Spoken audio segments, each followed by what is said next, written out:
고린도 후서 저자는 바울 사도이며 기록 연대는 AD 55년에서 56년 어간입니다. AD 34년 다메섹 도상에서 사울의 회심, AD 37년 바울의 1차 예루살렘 방문, AD 45년 바울의 2차 예루살렘 방문과 팔레스타인의 대흉년, AD 47년에서 49년 바울의 1차 전도 여행, AD 49년에서 52년 바울의 2차 전도 여행, AD 53년에서 57년 바울의 3차 전도 여행과 고린도 후서 기록, AD 58년 바울의 체포, 고린도 후서 1장 1절 하나님의 뜻으로 말미암아 그리스도 예수의 사도된 바울과 형제 디모데는 고린도에 있는 하나님의 교회와 또 온 아가야에 있는 모든 성도에게 하나님 우리 아버지와 주 예수 그리스도로부터 은혜와 평강이 있기를 원하노라. 23절 내가 내 목숨을 걸고 하나님을 불러 증언하시게 하노니 내가 다시 고린도에 가지 아니한 것은 너희를 아끼려 함이라. 우리가 너희 믿음을 주관하려는 것이 아니요 오직 너희 기쁨을 돕는 자가 되려 함이니 이는 너희가 믿음에 섰음이라.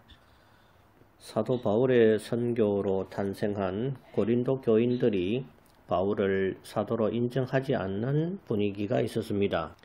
그래서 바울은 자신의 서신서에서 자신이 사도됨을 스스로 말하고 있습니다. 즉, 자신이 사도가 된 것은 어떤 사람이 임명한 것이 아니라 바로 하나님의 뜻으로 사도가 되었다고 스스로 밝히고 있는 것입니다.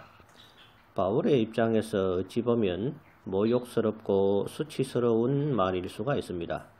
사람들이 자신을 사도로 인정하지 않고 떠내기 순례자 정도로 치부하는 것이 차마 듣기 거북했을 것입니다. 바울은 예수님의 12 제자가 아니었지만 이방인을 위한 13번째 사도라고 자신을 밝히고 있는 것입니다. 오늘날 이방인들, 즉 유대인을 제외한 모든 민족에게 복음이 전파된 가장 큰 공로자를 찾는다면 아마도 사도 바울이 될 것입니다. 그가 유대를 넘어 터키로, 그리스로, 로마로 복음을 전했으며 그로 인해 유럽이 복음화되었으며 유럽에서 영국으로, 영국에서 미국으로, 미국에서 한국으로 복음이 전해지게 된 것입니다. 어떤 하나님의 사람, 즉 하나님의 종이 임명이 되는 것은 반드시 하나님의 섭리와 허락이 있기 때문인 것입니다. 하나님이 부르시는 것을 소명이라고 하는데 일반 소명과 특별 소명으로 나뉘어집니다. 일반 소명은 예수님을 믿고 구원받을 사람들을 하나님이 택하시고 부르시는 것을 말합니다. 반면에 특별 소명은 특별히 사역자로 부르시는 소명을 말합니다. 오늘날도 마찬가지입니다.